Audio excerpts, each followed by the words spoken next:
اب مجھے اب آپ بتاؤ یہ اسلام کا قصور ہے یا کلچر کا قصور ہے؟ کلچر کا. ہمیں اسلام نے یہ، ہم تو اسلام کے حکم پہ خوش ہوتے ہیں کہ ہماری خدا نخواستہ کسی مرد کی اپنی بیوی سے طلاق بھی ہو جائے تو اسلام کہہ رہے ان بچوں کو کسی اور کے کھاتے میں ڈالنے کی تمہیں اجازت نہیں ہے. سورہ حجاب میں اللہ نے آیات نازل کی، ادعوہم لآبائہم، لے پالک بچہ ہو، بچپن سے گود میں لے کے پالا، کاغذات میں اس کے حقیقی باپ کا نام آئے گا، آپ اس کا باپ چینج نہیں کر سکتے. قرآن نے اس کو گناہ کبیرہ قرار دیا ہے. اس حکم سے باپ پریشان ہوگا یا خوش ہوگا؟ کہ یار زبردست اسلام کا حکم ہے. اور خوش اس لیے ہوگا کہ وہ باپ نیچر پر ہے. کوئی بھی باپ جو حقیقی باپ ہوتا ہے اور فطرت پہ ہوتا ہے وہ اپنی اولاد کو کبھی غیر کی طرف منسوب نہیں ہونے دیتا، اس کو غیرت کے خلاف سمجھتا ہے. تو ہم اس ملک میں یہ چونکہ قانون صحیح ہے اس لیے ہم اس اسلامی قانون سے کیا ہیں، خوشی محسوس کرتے ہیں. یار سب کچھ ہو سکتا ہے لیکن الحمدللہ یہ خیانت بہت مشکل ہے کہ کہیں سے بھی عورت فتویٰ لے گی نا سب کہیں گے حرام ہے. یہ سب کیا کہیں گے، یہ عمل کیا ہے، حرام ہے. کہ آپ نے، عورت نے غیر باپ کی جگہ باپ کو ڈال دیا ہو یا باپ کی جگہ غیر باپ کو ڈال دیا ہو، کبیرہ گناہ ہے یہ. چاہے باپ چرسی ہو، ہیروئن چی ہو، موالی ہو، کچھ بھی ہو. قرآن کہہ رہا ہے کہ بچے کے کاغذ میں بچے کی نسبت اس کے سچی مچی کے باپ کی طرف ہوگی. اے اللہ بعض دفعہ ہم بچہ کسی ٹرسٹ سے لیتے ہیں، ہمیں اس کے باپ کا پتہ نہیں ہوتا، پھر ڈال سکتے ہیں؟ اللہ کہتے ہیں نا نا نا نا، پھر بھی فرضی باپ کا نام نہیں ڈال سکتے تم، پھر وہ تمہارا دینی بھائی ہے. بس اگر باپ کا نہیں پتا ہے تو سرپرست میں نام ڈال دو کہ یہ سرپرست ہیں، باپ نہیں تبدیل ہو سکتا. اب گورے کا حکم فطری ہے یا اسلام نے جو حکم دیا وہ نیچر کے قریب ہے؟ یورپ اس کو نہیں مانتا. کیوں؟ وہ نیچر سے ہٹ گیا ہے. اس میں اسلام کا قصور نہیں ہے بلکہ ان لوگوں کا قصور ہے جو نیچر سے ہٹ گئے ہیں. نہیں آ رہی بات؟ اسلام کے سارے حکام ایسے ہیں. یہ جو خلا میں بار بار چیختا چلاتا رہتا ہوں، عورت کے پاس بھی طلاق کا اختیار جب چاہے چلی جائے، یہ نیچر نہیں ہے، یہ نیچرل نہیں ہے. مرد جب تک کسی کو اپنا دل نہیں دیتا جب تک اسے یہ احساس نہ ہو کہ یہ میری ہے، کیونکہ مرد سپیریئر ہے. بائی نیچر مرد کیا ہے، وہ سپیریئر ہے، اس کو خدا نے زیادہ صلاحیت دے دی. یہ کوئی ایسی چیز نہیں جو لا اس کو ڈیسائیڈ کرے گا. مرد پاورفل ہے. پاورفل کمزور سے اسی وقت ٹوٹ کے محبت کرتا ہے جب اس کو کمزور کے بارے میں یہ ہو کہ یہ ٹوٹل کس کے کنٹرول میں ہے، یہ میرے کنٹرول میں ہے. تو اسلام دین فطرت ہے. اس نے بتایا کہ عورت اپنی مرضی سے آئے گی لیکن پھر کنٹرول کس کا ہوگا، اس کے اوپر مرد کا ہوگا. اس میں عورت کا بھی فائدہ اور مرد کا بھی فائدہ. عورت کو یہ احساس ہوگی میں اس کی ماتحت ہوں. انسان کو جب یہ احساس ہوتا ہے نا، دیکھو فوج میں جب ایک شخص بڑا آفیسر بن جاتا ہے ماتحت اس کی دل و جان سے اطاعت کرتے ہیں، اپنے جیسوں کی کوئی اطاعت نہیں کرتا. ایک مثال دیتا ہوں، ایک لیفٹیننٹ ہے فوج میں، اس کو دوسرا لیفٹیننٹ آرڈر کرتا ہے تو یہ کام کر، جا کے ہو سکتا ہے دوستی یاری میں کر دے، دوبارہ آرڈر کرے گا کیا ہے، تو میرا باپ ہے جو میرے کو بار بار کہہ رہا ہے یہ کر. اس کو عار محسوس ہوگی، ذلت محسوس ہوگی. لیکن ایک لیفٹیننٹ کو کوئی کرنل آرڈر کرتا ہے یہ کام کرو، یس سر، یہ میرے لیے فخر کی بات ہے. یہ کیا ہے میرے لیے فخر کی بات. اب اگر کوئی لیفٹیننٹ کو یہ سکھا دے کہ تم میں اور کرنل میں کوئی فرق نہیں ہے، کوئی الو بنا دے اس کو، نیچر کے خلاف چلائے اس کو، ابے یہ مولویوں نے بنایا ہوا ہے کرنل اور لیفٹیننٹ، یہ مولویوں نے مذہب، کوئی لیفٹیننٹ کوئی کرنل نہیں، تمہارے وہی رائٹ ہیں جو کرنل کے ہیں. کرنل کون ہوتا ہے؟ تم پہ آرڈر چلانے والا. تو اس سے لیفٹیننٹ کرنل نہیں بن جائے گا. لیفٹیننٹ تو لیفٹیننٹ ہی رہے گا لیکن وہ آرڈر پہ جو اس کو چلنے میں خوشی محسوس ہو رہی تھی نا کرنل کے آرڈر پہ، وہ خوشی محسوس نہیں ہوگی بلکہ بوجھ محسوس کرے گا، جس سے کرنل اور لیفٹیننٹ کے تعلقات کیا ہوں گے، خراب ہوں گے. کرنل کی بھی ایسی کی تیسی ہو جائے گی تھوڑے دنوں میں اور لیفٹیننٹ کی بھی واٹ لگ جائے گی. نہیں ہے بات، میرا خیال ہے سمجھ میں. تو گھر میں بھی ایسا ہی ہے. اللہ تعالیٰ کو پتا ہے کہ مرد کیا ہے، وہ سپیریئر ہے، بائی نیچر ہے، یہ خدا نے بنایا ہے اس کو. اور عورت کیا ہے، وہ کمزور ہے. اب عورت کو جب آپ یہ باور کرائیں گے کہ تمہارا شوہر تم سے برتر ہے، تمہیں اس کی ماننے میں ذلت نہیں ہے، کیونکہ اپنے بڑوں کی ماننے میں عزت ہوتی ہے، ذلت تھوڑی ہوتی ہے. ابے ایک لیفٹیننٹ کرنل کی بات نہیں مانتا، اس کی عزت زیادہ ہوگی یا ذلت ہوگی اس کی؟ یار تم لوگ پاگل سارے، استغفر اللہ، یعنی عجیب سے لوگ میرے پاس آ گئے، کیوں سمجھ میں نہیں آ رہی تمہارے؟ دیکھو ایک کرنل آرڈر کرتا ہے لیفٹیننٹ کو، لیفٹیننٹ کہتا ہے جاؤ بڑے باہر میں جاؤ. اس سے لیفٹیننٹ کی عزت میں اضافہ ہوگا یا کمی ہوگی؟ اس کی جب وہ تیار ہوتی ہے فوج میں، پوری رپورٹ تیار ہوتی ہے نا، جس کی بیس پہ ترقیاں ہوتی ہیں، تو ترقی ہوگی یا نہیں ہوگی؟ ترقی میں رکاوٹ بنے گی نا یہ چیز. جگہ جگہ باتیں یار یہ سرپھرا قسم کا آدمی آ گیا، اس کو نکالو فوج سے یار، فضول قسم کا آدمی، سرپھرا، دماغ ہی نہیں ہے اس کے، بیوقوف، پتہ نہیں اس کو بھرتی کس نے کیا ہے. یہ انسان کی نیچر ہے، اپنے سے بڑے کے آرڈر کو ماننے میں انسان کیا کرتا ہے؟ فخر. ہمارے حضرت ایک بات فرمایا کرتے تھے، حضرت فرماتے تھے میں کبھی کسی کا احسان نہیں لیتا. ہمارے شیخ بڑے خاندانی آدمی تھے یار، مفتی رشید احمد صاحب رحمہ اللہ تعالی. اور جو باتیں کرتے تھے نا اس پر ہم نے عمل بھی دیکھا ہے. باتیں کرنا تو گورنمنٹ کی طرف سے کوئی پابندی تھوڑی ہے، سب کر لیتے ہیں، عمل بھی دیکھا. وہ کسی سے احسان نہیں لیتے تھے. کہا میں احسان صرف 3 قسم کے لوگوں کا لیتا ہوں. ایک اپنے استاذ، وہ مجھ پر احسان کریں تو دل و جان سے احسان کو قبول کرتا ہوں، کیونکہ ان کے پہلے ہی بہت سارے احسانات ہیں استاذوں کے. تو ان سے جو ہے اگر ہم پر مزید احسان کریں، اس احسان کو قبول نہ کرنا یہ تکبر ہے. وہ کوئی گفٹ دیتے ہیں، احسان کرتے ہیں تو ہم آنکھوں سے لگاتے ہیں، ہمارے لیے سعادت کی بات ہے، ہم تو ویسے ہی آپ کے محتاج ہیں. فرمایا دوسرا والدین آپ پر احسان کر رہے ہیں تو یہ ذلت کی بات نہیں ہے کہ ان کے احسان کے نیچے آ جانا، وہ تو آپ ویسے ہی ان کے احسان ہیں، تو وہ خدا نے ان کو ہمارا بڑا بنا دیا ہے. ان کے سامنے جھکنا اور ان کے سامنے عاجزی، اس سے یہ ہمارے لیے فخر کی چیز ہے. اور تیسرا حضرت فرمایا کرتے تھے جو بھی علماء ہیں بڑے، جو حضرت سے سینئر ہیں، جن کو اللہ نے اکابر بنا دیا، ان کو سینئر بنا دیا، ان کے سامنے عاجزی، ان کے سامنے جھکنا، یہ ہمارے لیے فخر کی بات ہے. فرمایا اس کے علاوہ کسی کو ہمارا باپ نہیں بناتے. ٹھیک ہے نا؟ نہیں یہی بات میرا خیال ہے. تو یہ نیچر کی بات کی، یہ نیچر کے خلاف بات کی ہے. یہ خاندان کے بڑے، وہ بھی ماں باپ ہی کے حکم میں، ماموں چاچو وغیرہ یہ جو ہوتے ہیں یہ تو خاندان کے بڑے ہیں نا. جس کو اللہ نے بڑا بنا دیا وہ تو اللہ نے بنا دیا بھائی. اب ہم نے کیا کرنا ہے؟ اس کے سامنے عاجزی، اس کے سامنے تکبر نہیں ہے. تو عورت اگر یہ بات مان لے گی کہ شوہر کو اللہ نے بڑا بنا دیا، یہ بات ذہنی طور پہ قبول کر لے گی، تو پھر عورت کو شوہر کی اطاعت میں عزت محسوس ہوگی، شوہر کی تعظیم میں عزت محسوس ہوگی. سمجھ رہے ہو کہ نہیں سمجھ رہے؟ پھر مرد کیا کرے گا؟ مرد چونکہ پاورفل ہے، وہ اس کو ڈرا دھمکا کے حقوق نہیں دلوائے جا سکتے. مرد جب کہے گا یار یہ میری ہے، تو پھر وہ اپنی جان نچھاور کرتا ہے. ہمارے کلچر میں کروڑوں روپے کی پراپرٹیاں بیویوں کے نام کرنے کا رواج ہے یا نہیں ہے؟ کتنے کیسز تو ہمارے پاس آ چکے ہیں. اتنی محنت کر رہا ہوتا ہے پراپرٹی بنانے کی، کس کے لیے؟ بیوی بچوں کے لیے. گیس کا بل، بجلی کا بل، راشن، آٹا، دال، دھکے کھا رہے ان کے لیے، ورنہ کروڑ پتی بن جائے بھائی آدمی بچا بچا کے. یہ سب اس لیے کر رہا ہے کہ اس کو احساس ہے کہ یہ کس کی ہے؟ میری. مغربی کلچر نے عورت کے دماغ میں ڈال دیا کہ یہ شوہر سپیریئر نہیں ہے، یہ نیچر کے خلاف ڈالا ہے اس کے دماغ میں.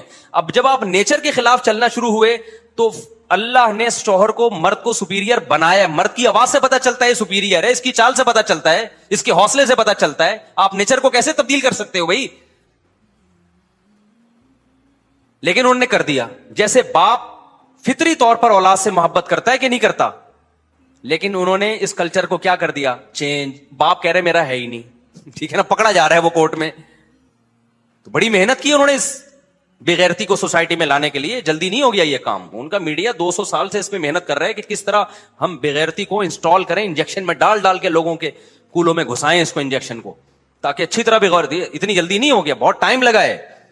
اور ہم بغیر ٹائم کے دم ہلائے جا رہے ہیں اس کلچر کے پیچھے اور ان کو فالو کرتے چلے جا رہے ہیں. تو اسلام نے کیا بتایا بھائی؟ مرد کیا ہے؟ سپیریئر ہے. اس میں عورت کا بھی فائدہ تھا. عورت شوہر کی اطاعت میں عزت محسوس کرتی تھی کہ بھائی میرا شوہر ہے، یہ میرا رکھوالا ہے، مرد ہے، اس کو اللہ نے مرد بنایا ہے. تو اب کیا ہے اس کو؟ اور یہ بھی احساس ہے کہ بھائی میں اس کے ماتحت ہوں، جب تک یہ طلاق نہیں دے گا میرا اس سے نکاح ختم نہیں ہو سکتا. اس میں وہ نبھاتی بھی تھی کہ اب تو رہنا ہی اسی کے ساتھ ہے، تو لڑکے پھڈے کر کے کیا کرنا ہے. لیکن یورپ نے کیا کیا؟ عورت کی نیچر کے خلاف. اسلام نے کیا کیا؟ مرد کو سپیریئر مانا اور طلاق کا اختیار کس کو دے دیا؟ مرد کو دے دیا سپیریئر مان کے. اس کے کچھ سائڈ افیکٹ بھی ہیں. بعض دفعہ مرد اس کا ناجائز فائدہ اٹھا کے ظلم کرتے ہیں, لیکن دنیا میں کوئی بھی قانون بنتا ہے نا تو اکثر کو دیکھا جاتا ہے ہر قانون کے کچھ نہ کچھ سائڈ افیکٹ ہوتے ہیں. کچھ سائڈ افیکٹ کی وجہ سے قانون چینج نہیں ہوتا, کیونکہ قانون چینج کر دو گے تو سائڈ افیکٹ زیادہ ہو جائیں گے. میں مانتا ہوں اس کے کچھ سائڈ افیکٹ بھی ہیں کہ مرد ظلم بھی کرتے ہیں عورت پہ, چھوڑتے نہیں ہیں, اس کے لیے بھی شریعت نے پھر دوسرا راستہ رکھا ہے.